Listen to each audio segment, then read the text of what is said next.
Whilst I'm still working on my next bigger main video, I thought I'd talk quickly about private lessons over Skype or Zoom, that kind of thing, because I've had a few people ask me about it and whether it's worth doing. Obviously, most people aren't able to have real life lessons where you're actually sitting next to someone at the moment. I've been teaching real life lessons for the last 7 or 8 years full time now, but since last March, so for the last about 10 months or so, like most music tutors, I've had to switch to online lessons. I prefer using Skype. If you've had online lessons on piano or any other instrument, then let me know down in the comments what you've made of them, what are your pros and cons, and if you're thinking about having them, let me know what your concerns are, because obviously everything I'm going to say is from a teacher's perspective, so it would be good to get the other side of things too. So the short answer is yes, I think in general it is worth having them when it's not possible at the moment to have normal lessons. So I think for most things, online lessons are pretty much just as good as in real life lessons. There are a few drawbacks and things to think about if you're going to do it, which I'll talk about in a minute, but because we don't know how long this is going to go on for really and when we can go back to normal lessons, think about all the progress you could have made in that time. My opinion is that you should try and find a local teacher like you would have done normally through Gumtree, which is what we have in the UK, or whatever you have where you are, or recommendation or Google, things like that, and then contact them, because chances are that they are teaching online lessons at the moment, because most musicians aren't performing at the second, so a lot of people have either started teaching or have just moved all their lessons online like me. I think that's a good thing to do because you're supporting your local community for one thing, and also when the opportunity comes up, when this is eventually over, then maybe you can go into normal lessons after that. So when I teach my Skype lessons, I have a setup with an overhead camera, just a webcam that plugs straight into my computer, which Skype picks up, so students can see my hands and if I need to show them notes for something. And then I can switch between that and just my desktop computer camera, because it's important for students to have a side-on picture as well that I can switch between. So if I'm playing stuff, I can show them the position of my hand or sitting or other technical stuff like that, and they've got a good perspective there. And then obviously they can see my face as well. So it's important for a teacher to have a proper setup, I think. So if you're looking for a teacher, make sure that they do have a decent setup. So I use a proper microphone as well, so there's no audio problems. Now, if you're a student, obviously it's ideal if you have a proper setup as well. If you have good audio with a microphone, if you have a keyboard, it can be plugged in. If you have a piano, there's a mic on it.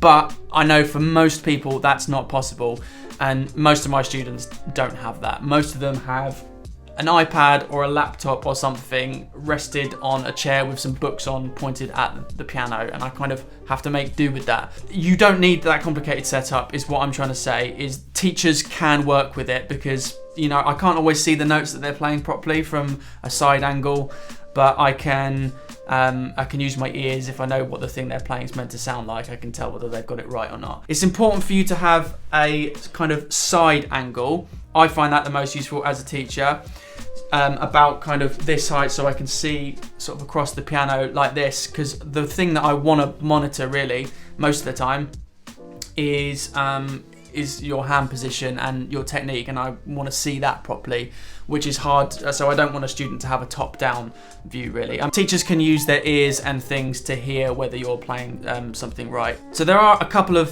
things that are easier over online lessons. Travel is one, obviously, saves petrol and travel time. And sometimes if I'm teaching people things by showing them it, often I will do arrangements of things for people that we're not reading, or I'll transcribe songs for them, figure out how to play something off a record and then teach them how to play it. And we're thinking more about chords and things like that rather than reading. I will show them it, so that's obviously easier. If I use the top-down view, I can, they can see my hand close up. If we're sharing one piano in a real-life lesson, sometimes it's like, switching seats back and forth. And things like I'll do lots of ear training, and I'll play melodies and get them to repeat it back, or play chord progressions to get them to figure it out. That's easier when you have two pianos. Yeah, there are a few things that work well, but there are a few things that slow you down and a few drawbacks that you want to be aware of. I don't think they're deal breakers though. I think that everything has a workaround, but some things are a little bit slower. So the obvious most annoying one is connection issues. I haven't had too much of a problem, really. There was one student who, when all this happened, I haven't been able to teach because their internet was just so bad, it just wasn't possible. And on some days, there's a couple of students who I have trouble hearing, and it is a bit of a pain. And then I end up extending the lesson to try and get done what we were meant to get done. So it is not ideal some of the time. But we are just making the best of a bad situation, I think, really. Although you don't have to have all the fancy gear to get your stuff set up. Some of the issues I have had is people being a bit unorganized before the lesson, and then you spend 5 minutes with them trying to get their laptop or iPad or whatever in the right spot, and it keeps falling over. So you need to make sure that you've got that figured out, and you can just do it and go, so you don't waste any lesson time. You need to leave a little bit of extra time if you have connection problems and all that kind of stuff. Although teachers tend to have better ears than their students most of the time, hopefully.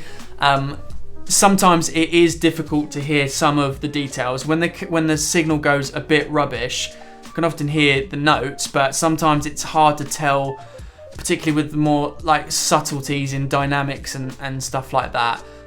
It is kind of impossible to hear some of those things sometimes. So you kind of just have to make do with what you've got sometimes as a teacher. It's really not possible for everyone to get an expensive setup and have all that stuff organised in their room to have, good audio wide in. So the sound quality is a drawback, which probably does hinder the teaching quality a little bit, but again, it's not a deal breaker. So one drawback, which hasn't actually been a drawback for me, but I imagine it will be for other people, is kind of developing a personal connection with your student. I already knew all my students in real life before we moved to Skype, so that wasn't really a problem.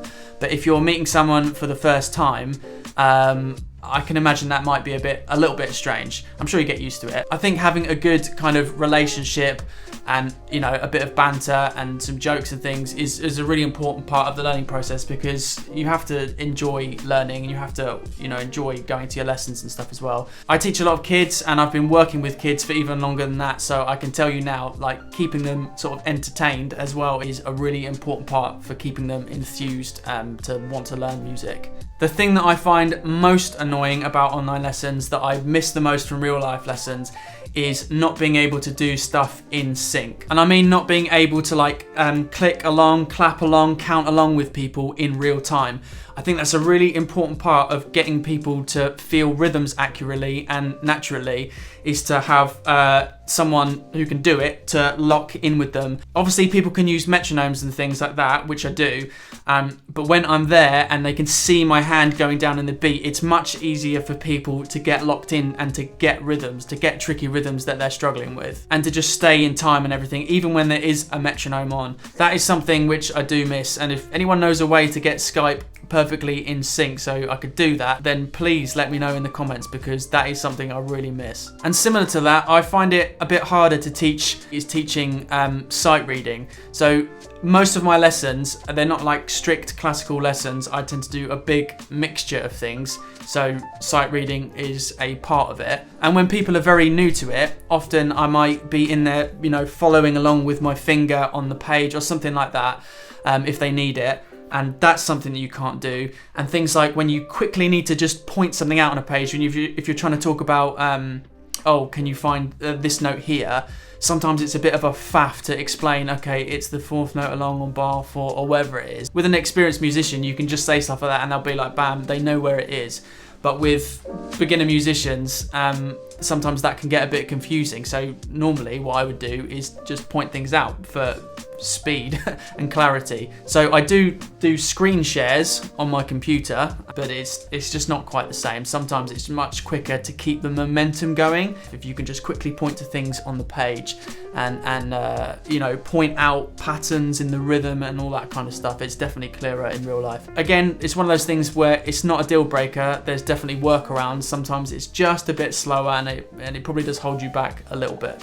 So overall, like I said at the start, I think you should get online lessons if you were looking to get private lessons anyway.